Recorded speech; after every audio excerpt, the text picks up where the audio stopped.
Hey y'all, welcome to Clickbait. Today we'll be taking a look at the KBD67 Lite R3, which is one of the best-selling entry-level keyboards of 2021. Now this keyboard was sent to me by KBDFans, but I also purchased my own just to show you guys a different color variation, which is new for round 3. Now what we're going to do is we're going to take a look at what comes in the packaging. We're going to do a build. I'll go over my final thoughts and let you know whether this is still a good board in round 3, if it's still relevant today with all the new boards that are hitting the market. First off, this case is really nice actually for the price point at $119 US that you're getting a case included, and I find that to be pretty nice. And not much has really changed for round 3. They did add a bunch of new exciting colors for the keyboard, but that's about it. They do include these KBDFans stabilizers, which I find to be pretty decent. It does take a lot of modifying to make sure there's no ticking, but it's there. Also the case foam, the feet, the screws, pretty much everything you need to complete the build. Also included, exactly like my Blade 65, is the polycarbonate plate and the silicone dampener, which goes in between the PCB and the plate, which holds up and acts like gaskets as well in between the top case and the bottom case. And of course we get the stabilizer pads and a little Allen tool. And the PCB they sent me is actually the Bluetooth version, which is pretty cool. So I'll be able to show you both versions and show you the differences between the Bluetooth and the wired. Now let's take a look at the case. They sent me the transparent deep blue, which looks really nice. I think it pops and it'll go well with a lot of keycap sets that I have. But overall, they haven't changed anything. This is the same injection molded ABS plastic as they had before, the same logo on the back. Like I said, not much has changed at all in round 3. They're just adding more colors and trying to give people more options with this keyboard. And here's the transparent ink green. I think this looks pretty cool, very stealth and army looking. But overall, it is pretty dark, so when it is on your desk, it almost kind of looks black depending on what keycaps you go with. I'm gonna put white on black on here because I don't really have a green set to match, but I like the way it looks and I really don't have a green board, so I figured what the hell, let's go with it. Now here are the PCBs. Now this is the wired version of the PCB, and you will notice that this does have RGB per key and it's hot swap as well. So it's going to be pretty easy to assemble for most people. All you do is throw your switches in there and you're good to go. And for you RGB lovers out there, here's a quick little demo of what that per key RGB looks like on this PCB. You will not be getting this on the Bluetooth version. Yeah, that's pretty fancy. And here's the Bluetooth version of the PCB. As you can see, no RGB on here. So for you RGB fans, you're just gonna have to sacrifice in between wanting to have Bluetooth or if you want to have the RGB lighting on there. But you do notice that it does have this little connector, and the Bluetooth version does come with a little wire that connects to a battery and connects to the PCB, which actually powers the Bluetooth. However, you do have to purchase the battery separately, which I do not have, so I'll still be running this one wired. Now overall, I found the PCBs to be the same as far as thickness is concerned.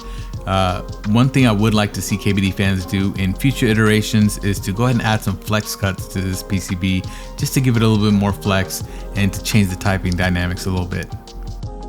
Now here's the little wire that comes with the Bluetooth version of the keyboard. Now this is a wire that connects the PCB to the battery. All you do is just simply install it here on the bottom, and the exposed wire parts is what connects to the battery itself, which is going to power the PCB and allow the Bluetooth to work. Now something you're going to find in the box are these 8 little tabs. Now these actually go into the top part of the case, and I wanted to show you guys how to do that real quick because the builds that I do normally go into a hyperlapse, which is pretty quick, and I don't want you guys to miss this step. So you simply just install these 8 tabs here at the top of the case, and this is where the connection between the plate and the top case happens. So these are kind of like the top gaskets, I guess you would call them. And this is what it looks like when all of them are installed. So as you can see, pretty simple. You just throw all 8 of them in there. They go a certain direction, which you'll be able to tell as soon as you see what it's like. So just want to show you guys that up close before we get started. The switches that we're going to use today in the first build are these Gateron CJs, which have an ink top, a palm bottom housing, and a palm stem. Guys, let me tell you, these switches are super smooth. If you're in the market for a smooth linear, look no further. These are about 64 cents a switch. I have an affiliate link down below to purchase these. I went ahead and added a light lube on the stem just to get a different sound signature. But overall, guys, these switches are a go. So check them out below if you're interested. And if you want a full review, just leave a comment and I'll put it together. But enough talk, let's start the build.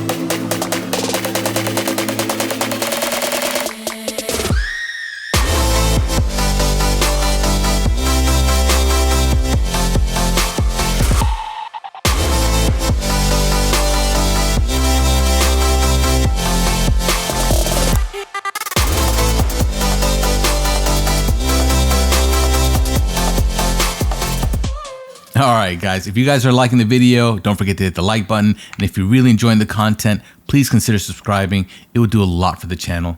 Now on to the typing test.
And there you have it.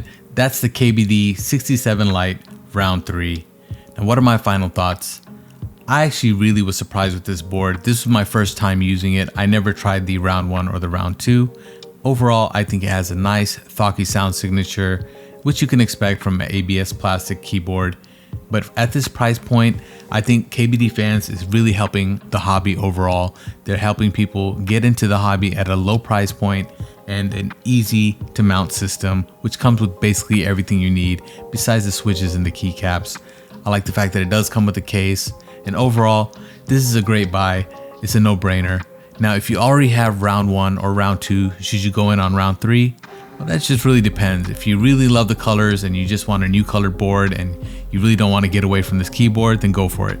If not, you can look at other options.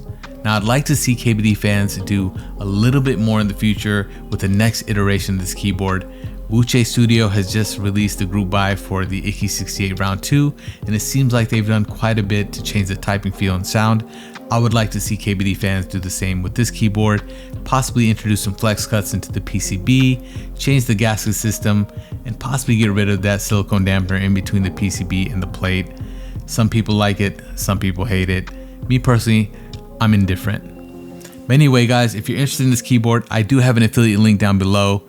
And if you guys are liking the videos that I'm putting out, please consider subscribing and like the video. It really helps the channel. I really appreciate you guys helping me get to 1,000 subscribers. It means the world to me. Once again, I appreciate y'all. I'll see you in the next one. Peace.